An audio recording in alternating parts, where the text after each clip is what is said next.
Hello, Oracles. Well, what can we expect from the stock market this week? Now, we don't have a lot of economic data that's coming out this week, but there are some pretty significant things that are going on. First and foremost is going to be earnings. We've got the rest of the bank earnings going on this week. Some of the big heavy hitters that are out there. We've got Morgan Stanley, we've got US Bank Corp, we've got KeyBank, we've got Bank of America. So a lot of these banks are going to be coming out and reporting earnings. And we got JP Morgan last week and they gave us kind of good insight and better than expected earnings. So that kind of gave the market some hope that maybe we are going to be getting a soft landing. So we'll get the rest of the banks this week, see if they can reiterate what JP Morgan had to say last week, and that should move the markets one way or the other because again, we are still in that uncertain time frame where because again, we're still in this uncertain period where some camps think that we're going to be getting a recession and some camps think that we're going to be getting a soft landing. There's more soft landing camps than recession camps, but again, that can be swayed one way or the other. But again, that could be swayed one way or the other because we have a lot of different economic data coming out. Some points towards recession, some points towards soft landing. So again, data point to data point, just have some time that we have to get through, and the Fed still has some work to do to get us there. We shall see what happens, and the bank earnings this week will give us some better indications as to some of that. We also have some other earnings that are going on. We've got United Healthcare, we've got Taiwan Semiconductor, and then we've got Procter and Gamble, and we've got Procter and Gamble, which will give us an insight onto the consumer itself.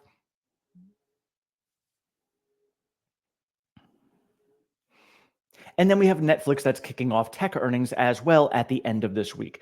So I'll go day by day and let you guys know what earnings are falling on which day. We also have a couple of the Feds coming out to speak this week, and sometimes that can move the market one way or the other when you can kind of, and we had the Feds. And we have some Feds coming out to speak this week. And honestly, when the Fed comes out to talk, I don't take a lot from it because a lot of times they may be saying something because they want to move the market one way or the other to kind of keep it balanced, based upon what their policies are. But sometimes you can glean from what they're saying, how they actually feel and what their intention is and what is truly going on behind the scenes. Because we don't always know if they're going to be giving us all of the information because, again, if they see signs of a recession, they're not going to say, we see signs of a recession, because that will in turn cause a recession. So they'll try to say things to keep the market balanced and steady while they do work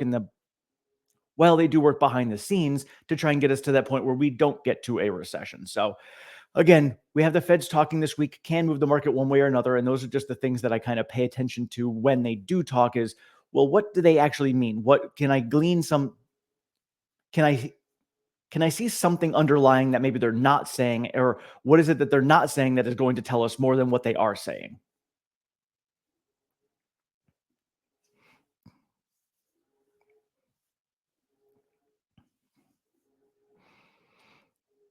All right, so just to run down the list of all the earnings that we have going on this week. On Tuesday, we've got Citi, Goldman, Schwab, Bank of America, we've got United Healthcare, and Johnson and Johnson. Again, three big banks right there on Tuesday to kick off the week, just to kind of, and those are coming on Tuesday morning before out.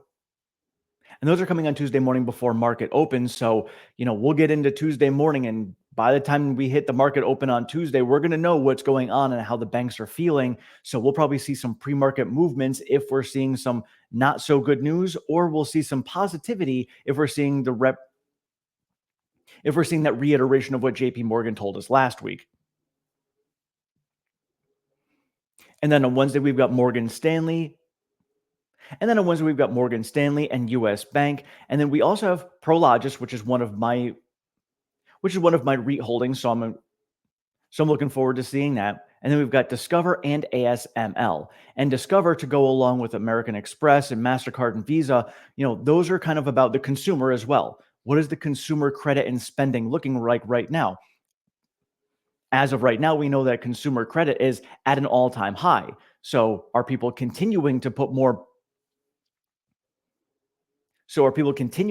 expenses onto credit, or are they backing down? Or are they just running out of credit entirely and there's just no room to grow from there? So that's one of the things that we're going to be able to take away from the Discover earnings.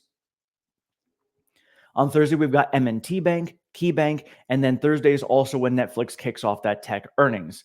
So Netflix coming out historically has been the one that, kind of dictates which way the market's going to move, but we've also seen in the past where Netflix may kick it off and have poor earnings and it drops down, and then shortly thereafter we have the other tech earnings come out and the market turns in the other direction. So again, for you guys who are swing traders or playing the market like that or options traders, this is very close information that you guys want to pay attention to. For long-term investors, you want to pay attention to what they have to say. If you are a long-term Netflix investor, you want to say, all right, well, are they growing their company? Are we still moving in the right direction? So regardless of which way the stock moves one way or the other, if the company's fundamentals are moving in the direction you want them to see for a long-term growth company, for a long-term investor perspective, then you want to invest. One of the best times to invest, which my dad has taught me, is when you see good earnings coming out and the stock pulls back. That's a good time to invest. I have made money every single time I have done that when I was doing swing trading. It's not financial advice. Maybe I was just lucky every single one of those times. But when you have a company that has good earnings and it sells off after the earnings, there's a very good chance it's going to come back at some point afterwards. Now, I luckily have gotten there right away and within a couple of days afterwards. But again, do your own due diligence and research and do what's best for your own portfolio, but it's worked for me. And so for a long-term investor's perspective, I'm not doing it to swing trade, but if I see a stock pull back on earnings that I thought were pretty good, then I'm going to be using that as a buying opportunity. Now, again, you guys who've been following me know that my spreadsheet tells me when I should or shouldn't buy. And I'm actually getting really, really close to phase 10 right now. I should be getting to that point at the end of this week. And then once I finish with phase 10, which should happen by the end of this year, it'd be perfect timing. If going into next year, I can start level 2. Because level 2, I start to get to the point where all of my stocks and ETFs are going to be at the same level and equally weighted within their own categories. And then at that point, I can really see how each one of them is moving. So if the market is moving up, but one or two of them are moving down, I check on those and say, hey, why are they moving down? Why are they underperforming the market? If it's just because maybe they're falling out of favor, if it's maybe because they've just fallen out of favor for the moment, cool. That's a great buying opportunity. I'm going to buy them there. Whereas other hot stocks may be running, and I'm like, you know what? It's a little too pricey. I'll wait for those to cool off and hit that swing on the other way around. So that's just the way I play those swings up and down. And it's my way of kind of like harnessing a dollar cost averaging strategy, but also being able to take advantage of little dips in the market as we go based upon each stock and ETF. All right, so now looking at Friday, we have Amex, so American Express, and that's one of my favorite stocks that I own. That's going to be coming out in the video this week that I'm going to be putting out, which is going to be my top 5 dividend growth stocks. Amex is one of those. And so their earnings are going to be coming out, and again, just like Discover, it's going to give us an indication of consumer credit and how the health of that piece of the economy is doing. Then we've got Procter and Gamble, which goes right along with that, is how are the consumers spending? Procter and Gamble is one of those more name brand things that people are buying out there. But if people are going with maybe some knockoff brand things like that or generic brands instead of Procter and Gamble, that means that consumer spending might not be. That means that consumers may be hurting a little bit. So that's something to pay attention to again. And that's coming out on Friday. And then we also have Ally Bank coming out on Friday. So other things that we have coming out, now we do have some economic data coming out, which we have coming out on a weekly basis. So on Thursday, we do have the jobless claims that are going to be coming out and the September retail sales. So again, by the end of this week, between American Express, Discover, Procter and Gamble, we'll get a good idea of what the consumer is feeling at the moment, based upon September's numbers. And it's always lagging data, but how is the consumer feeling right now? And how are we looking going into holiday season? And then on Friday, we're going to have housing starts. So housing starts coming out is going to give us an idea, an indication of the housing market, which again is another piece that we need to pay attention to when it comes to how the consumer is feeling. So overall, not a ton going on this week when it comes to economic data, like I said, but the bank earnings, I think, are going to be a significant indicator as to how we could be playing out the rest of this year. And again, if the banks are going to give us an indication that, hey, the economy is actually healthier than we thought, we actually went through the hardest times over the last few months, which many of us had discussed, which is kind of which is kind of what led us to the point of the consumer being in a tough place when it comes to credit. But maybe we've gotten through that, and maybe we are coming through on the other side right now, and we're starting to climb out of this. That is the indication that we're hoping that the banks are going to give us this week. Then on the other side of things is maybe they aren't as good as JP Morgan led them to believe. Maybe JP Morgan maybe things aren't as good as JP Morgan had stated. Maybe for them it was good, but maybe for others it's not. And, it's going to be a mixed bag of things. And we still have some concerns in the market. My personal opinion is we do still have some concerns. And I keep on saying it until we get to June of next year. And we have gotten ourselves to a point where unemployment is around this mark where it's at right now, right around that 4% mark or lower. And we have inflation around that 2 to 2.5% mark on a year over year basis. Until we get to that point in June, if we're there in June and we have stayed that way and we have seen things getting healthier over that time frame, then I will be happy about a soft landing. But until we get to that point, I'm not going to say we have a soft landing. We still have core inflation that's at 3.2% that needs to get under 3. We have unemployment that, yes, has ticked down, but we have some questions about the September employment data, and we need to see those revisions. Heck, remember last year we saw 800,000 jobs getting revised down. So, all right, let's get the next job data. So let's get the next unemployment data coming out in November to make sure that we're still on track with that and we haven't seen any crazy revisions. So a couple of data points that we need to get through to make sure that there weren't any worked up numbers or numbers that were a little askew just to kind of get us to a better place where we're at right now. Just those things that I want to pay attention to. And again, we're still in election season. We still have the election that's going on. Who knows what's going to happen in the next 3 weeks? Who knows what's going to happen in the next 4 weeks as we lead up to the election? So, still a lot of uncertainty over the next month. And then once we get to November's data, we get the election, we get the next FOMC meeting the day after the election.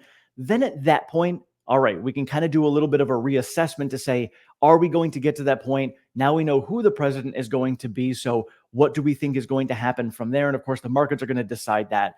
As far as I'm concerned, it doesn't matter who the president's going to be. It's going to be up to me to get myself to the point where I want to be financially. And speaking of that, I'm very happy to say that I finally hit that $200,000 net worth mark and super excited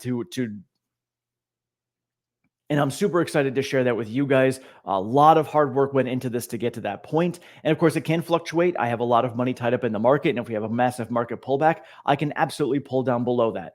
But I'm not in it for the net worth of the stock market or the stock prices. I'm in it to get that income coming in so that I can retire and live off of dividends and live off of passive income. So for me, if the stock market does pull down and my net worth pulls down significantly, that means that I have a great buying opportunity to go in and buy income at a discount. So again, still excited. I still like to hit those numbers. I have a manifest list for every single year that I want to hit between now and 2030. And I encourage you guys to do the same. Come up with a manifest list of, hey, these are the goals that I want to hit every single year. Have a plan in place to say, all right, well, I want to hit these goals. How do I hit those goals? Well, here's the plan that I have in place to hit those goals and track it all. That's what my spreadsheet is for. And again, I share it with all of my members and patrons, and you guys can see that. And you guys can see what I'm doing for my plan. I track literally everything, and then I can see based upon my profit and loss statement, my P&L, where I'm going to be. I was like, hey, here's the goal that I have set for myself. This is what I did last year. I want to push it up 5-10% next year. I'm going to continue to push myself on this track. And then how can I get those? What actions do I need to take to achieve these goals and manifest all these things that are happening and manifest all these things that I want to have and achieve in my life? So again, this is all part of the coaching that I'm going to be doing for you guys. I'm going to hopefully try to roll this out in November for you, opening up a small block of time for you guys on a weekly basis. For anybody who wants some coaching, the first session is going to be absolutely free. I'll do a 1-hour session with you guys completely free, just to kind of give you a base, just to kind of get a feel for what you guys are looking to do. And heck, maybe that 1-hour free session is going to be enough for you guys to get exactly what you need to. It's going to give you exactly what you need to hear, and then you can run on your own. And that would be absolutely awesome. I'd love to see you guys succeed with that. And then I'll have other options after that, where if you guys want to have a monthly or a quarterly, where you guys want to have a monthly Or if you want to have a monthly or quarterly discussion just to kind of do a follow-up or tracking, we can absolutely do that as well. And that I'll have fees attached to, which I'll come up with at some point, which, by the way, I learned are stupid expensive for most people. I don't plan on being all that expensive. I plan on being really, really low priced compared to all these other people that are out there, because I'm in this to help you guys financially succeed. And I don't feel like you guys would be able to financially succeed if I was taking all of your money. Great for my finances, but not good for yours. And I would rather you guys succeed. I can do this all on my own. I just need to pay my bills. And that's all I'm looking for. So, and I keep my expenses extremely low. I'm very much a minimalist. So that's all I've got for you guys. So that's where I want to help you guys out as well on a one-on-one basis, if that's something you guys are interested in. And let me know in the comments below if it is something you guys are interested in. So that's all I've got for you guys today. Again, that's what we could expect this week. We've got the bank earnings. We've got a couple of the Feds talking. We've got some other earnings kicking off. So thank you guys so much for watching. I appreciate all of your support. Have a great one.